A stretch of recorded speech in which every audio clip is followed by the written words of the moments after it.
Hey everybody, welcome back to another episode of the Bourbon Hutch, and thanks so much for joining me on this journey through the world of whiskey.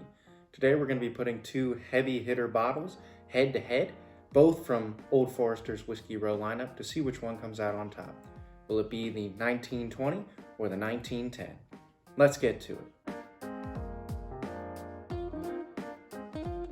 Okay, so I've got both of these bottles poured into glasses. I've got the Norlin whiskey glasses, which are a great product, by the way, just because they're black and I can't see the whiskey inside. Hopefully that'll make it a little bit easier to blind these two against each other, so I won't see the color, because the 1910 is noticeably darker than the 1920 because it's finished in a second barrel.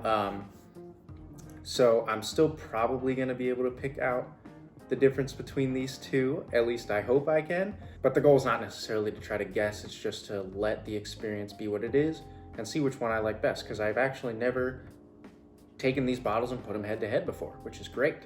And I might get it wrong. I might just totally think one is the other one, and that would be, pretty funny to see, I guess, by the end of this. If you don't know much about Old Forester's Whiskey Row lineup, these are sort of the two people cite as the best from that lineup. The 1920 is right around $60, and the 1910 is a little bit lower than that, usually around $55. 1920 is 115 proof, whereas the 1910 is only 93 proof. So it should be a pretty big difference in proof. The 1910 is finished in a second heavily charred oak barrel, so it does have a finish on it, and the 1920 is just a straight up bourbon. So let's get into the nose. Glass on my left here, and I put a little mark on the bottom, the one that's 1920, so if you see that on the camera, you'll know which one I'm drinking. All right. Yeah, it's got a good mix of richness and sweetness. Fruit sweetness to it. Not so much like a heavier, richer caramel, but more of a delicate caramel and fruit. Some good vanilla.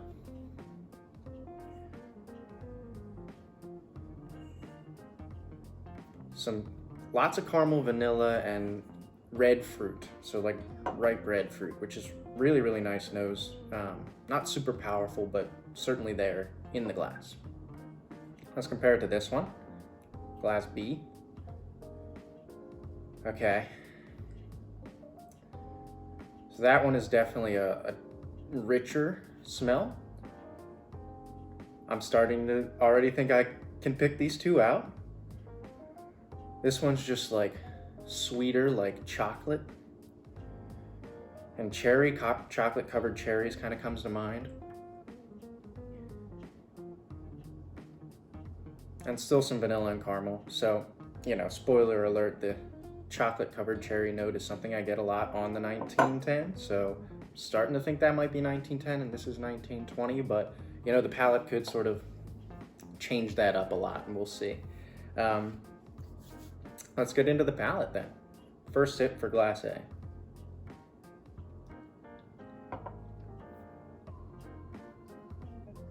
Wow, it's really good. Like burnt caramel, lots of vanilla, maybe a little bit of nuttiness, like the slightest bit of a creamy peanut butter. Not strong, but sort of underneath that. Vanilla. Not too much fruit on that one, but just a really well-rounded, good bourbon. Very well-rounded, I guess I would say. And I can feel the heat in my chest. Definitely a decent amount of proof on that one. So again, starting to think that's the 1920, but could be wrong, And then let's try the already tried to call it the 1910. Let's try glass B.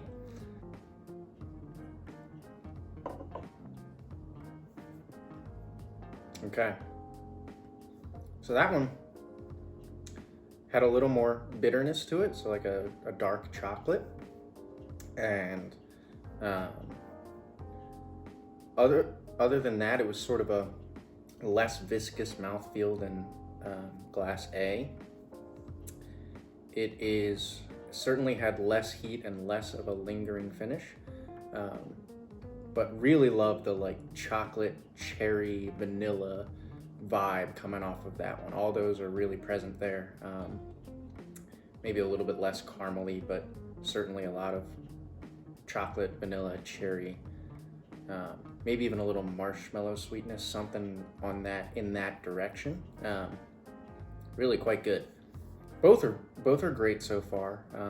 Can't deny that this one drinks a little bit hotter. Glass A seems to drink a little bit hotter, a little more proof, whereas Glass B sort of hits you with lots of sweetness up front, and a sort of a gentler experience.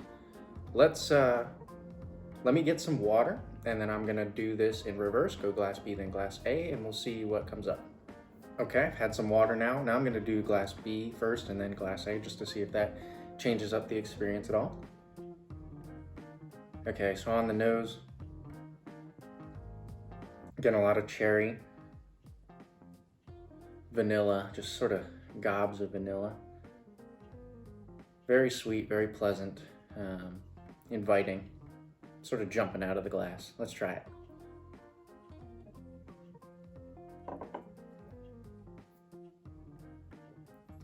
So that one, I got a more, an elevated amount of like char, so sort of barrel char, wood sugars, with that like thinner note of vanilla and cherry, not thin in a bad way, but just I guess underneath those things, a thin layer of both of those.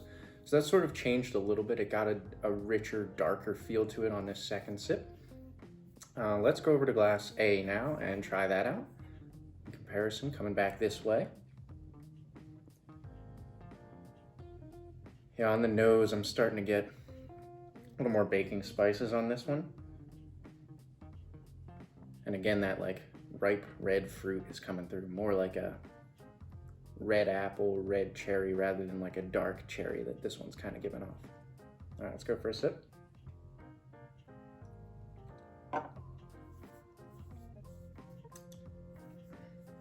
Man, you know what? That is awesome, awesome bourbon. I have always been a huge fan of the 1910, and I thought I preferred it to the 1920 coming into this experience, but honestly, if I'm right that this is the 1920, today it's beaten Glass B. Let's say Glass A is definitely in the front running on the palate. Glass B is probably taking the nose right now, but Glass A just has this burnt caramel richness to it that comes on the finish, and the finish lingers longer, and it's just a more well-rounded experience where, you know, I sip it, I get these bright red fruits and vanillas, then it transitions into this caramel butterscotch sweetness and sticks around for a long time with some baking spices on the finish. And then Glass B, you know what, let's just go back to Glass B one more time just to make sure.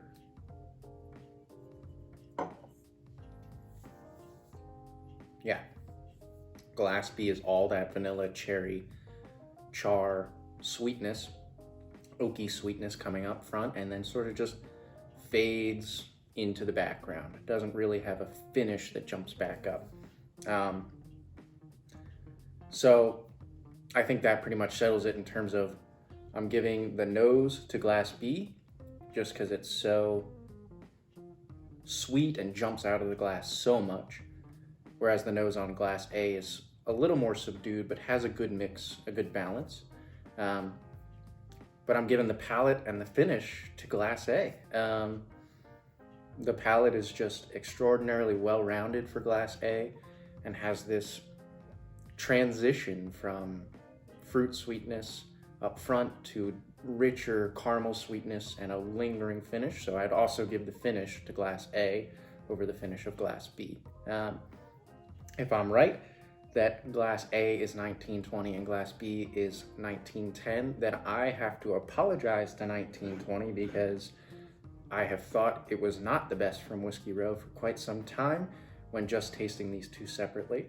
So I'm really excited to figure out which one is which. I think I've got this right, but if I don't, that would be surprising too. So let's just get into it. Let's see which one is which and figure out what came on top. Yep, Glass A has the mark on it. That is 1920. Wow, just everybody says 1920 is one of the best bottles under 60 bucks. I've been singing the praises of 1910 as the better one from the Whiskey Row line. And I'm sort of a little dumbstruck right now. I just can't believe that I missed some of that stuff on 1920. The fact that it lingers for longer, the fact that it is just more well-rounded and has more flavors to offer. Don't get me wrong, 1910, still great. Offers such a great desserty, rich sweetness, but does not stay around as long and is sort of a 3-note experience with that like vanilla, cherry, and chocolate. Whereas 1920, I mean, you can pick up red fruit, burnt sugars and caramels, maybe a little bit of fig or something in there, then plenty of vanilla, and a cherry note as well. So like there's a lot going on in 1920. So color me impressed with the 1920 today. Could be a matter of the day and what my palate's feeling, but I'm surprised that the palate and finish just sort of really were a step up from 1910. And 1910 has a great nose and a great experience, but 1920 is the winner today. And this is why we do blinds, to figure out what we really like. I'm surprised. I'll continue to do blinds in the future and put things head to head because this is a great way to figure out what really is, you know, the best whiskey out there. If you liked the video, if you were surprised like me, please just, you know, like, comment, and subscribe to the channel. Comment below if you've ever, you know, tried both of these and what you think is the best one. Have you ever blinded them head to head? If not, I'd totally suggest doing it because you'll probably learn a lot. So I think that about wraps it up here today. Until I see you guys again in another video, all I can say is keep drinking good whiskey and cheers.